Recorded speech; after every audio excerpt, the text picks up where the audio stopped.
हमारे हिंदू धर्म में हर एक कहानी के पीछे एक रहस्य छुपा हुआ है। वाल्मीकि रामायण और रामायण में एक कैरेक्टर है जो कि रावण, जिसे हम एक अपराधी के रूप में देखते हैं क्योंकि उसने सीता माता का हरण किया था और राम जी ने उसका वध किया था। पर क्या दोस्तों आपको पता है रावण के बारे में? रावण में जो बुराई थी तो वो अच्छाई भी थी। तो रावण के बारे में अगर सबसे पहले बात की जाए तो रावण एक श्राप के कारण धरती पे आया था। रावण और कुंभकर्ण पहले वैकुंठ धाम के गेट पर द्वारपाल के रूप में कार्य करते थे, जय और अजय के रूप में। एक बार छोटे छोटे साधु जो है वैकुंठ धाम जा रहे थे और जब उन दोनों ने उनका अपमान किया, उन्हें अंदर ना जाने दिया, तो उनको श्राप दिया गया कि तुम जाओ और धरती लोक पर रहोगे। इसी के साथ जो विष्णु भगवान है वह भी सहमत हुए कि हाँ ऐसा ही होगा। फिर इन दोनों को दो ऑप्शन दिए गए कि तुमको 5 जन्म मिलेंगे, उसमें जो है तुम मेरी पूजा करोगे, तुम मेरे बहुत बड़े भक्त बनोगे और मामूली ज़िंदगी जियोगे। और दूसरा ऑप्शन ये दिया कि तुमको 3 जन्म मिलेंगे, उसमें तुम बहुत ही ज़्यादा शक्तिशाली होगे और प्रभावशाली होगे। तो उन्होंने दूसरा ऑप्शन चुना और फिर उन्होंने जो है रावण का जन्म हुआ। रावण के जन्म के कारण वो उनका रावण और कुंभकर्ण इसी कारण से धरती पे आए थे। अगर रावण की बात की जाए तो वह भगवान शिव का भी बहुत बड़ा भक्त कहा जाता था।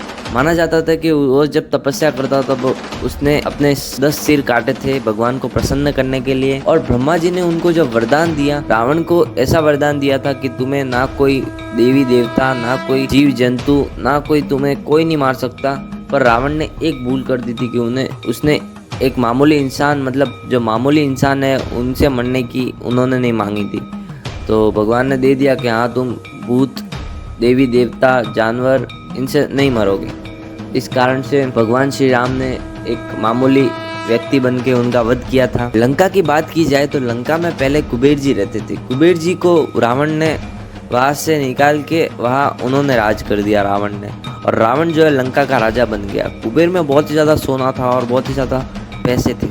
इस कारण से रावण ने वहाँ रहने का निश्चित किया, जिसके कारण रावण जो है वहाँ रहता था और वो बहुत सारे सोना चांदी और पूरी सोने की लंका थी, इसलिए वह सोने की लंका थी। रावण को वीणा का उस्ताद भी माना जाता था क्योंकि वह वीणा भी बहुत अच्छी बनाता था। और जब भगवान शिव से वह मिलने गया था, उनको मिलने के लिए जो नंदी जी ने रोक दिया था एक बार, नंदी जी ने रोकने के बाद में जब वह उनको जाने से बाहर मना बोल रहा था तब नंदी जी का उन्होंने मजाक बनाया तो नंदी जी ने उनको श्राप दिया था कि एक बार तेरी लंका जो है एक बंदर जलाएगा। तो इसी कारण से जो है हनुमान जी है वह उन्होंने लंका जलाई थी। भगवान शिव से वह मिले तो उन्होंने कैलाश पर्वत जो सिर पे उठा दिया था। कैलाश पर्वत सिर पे उठाने के बाद में भगवान शिव उनका अहंकार तोड़ने के लिए उन्होंने सिर्फ उनका अंगूठा रखा था, जिस कारण से पूरा रावण दब गया था। अपनी वीणा से शिव स्तुति गाई, जिसके कारण भगवान शिव जो है प्रसन्न हो गए। रावण के पुत्र की बात की जाए मेघनाथ की, क्योंकि जब मेघनाथ का जन्म हो रहा था तब रावण ने सभी ग्रहों को बांध के रखा था और शनिदेव को भी, और शनिदेव को अपने सिंहासन के नीचे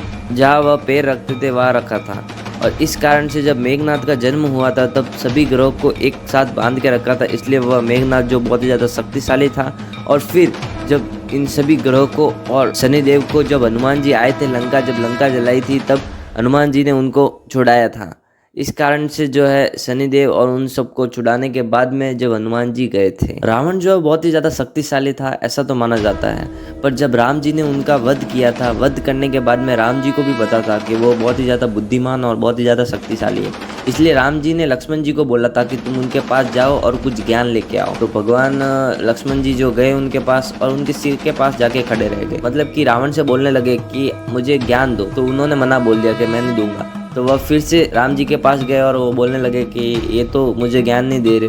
तब श्री राम ने बोला कि किसी के पास ज्ञान मांग रहे हो तो उनके सिर के पास नहीं, उनके पैरों के पास खड़ा रहना चाहिए, जिससे वह ज्ञान देंगे। तो वह उनके पास चले गए और ज्ञान देने की बात रावण ने जो है उनको 3 चीजें बताई, जिसके कारण से मान ली अपने जीवन में उतार दी तो अपना जीवन जो है धन्य हो जाएगा। पहली बात यह बताई कि कभी भी कोई शुभ कार्य करने में देरी नहीं करनी चाहिए और कोई भी अशुभ कार्य करने में ज्यादा से ज्यादा समय लेना चाहिए। दूसरी बात यह बताई कि अपनी जो विशेषता है वो दूसरे को मत बताओ, अपनी कमजोरियां दूसरे को मत बताओ, और आगे वाले किसी भी मतलब आगे वाले जिससे हम युद्ध कर रहे हैं उसे कभी भी कमजोर मत समझो। मैंने जैसे कि वानर सेना समझ के कमजोर सेना समझी, किसी को भी कमजोर नहीं समझना। इनमें से रावण की कोई भी बात आपको पता थी तो कमेंट करके बताइए, और वीडियो कैसा लगा वो भी कमेंट करके बताइए। वीडियो अच्छा लगा हो तो लाइक कर देना, चैनल को सब्सक्राइब कर देना। हम ऐसी सनातन रिलेटेड वीडियो लाते रहते हैं।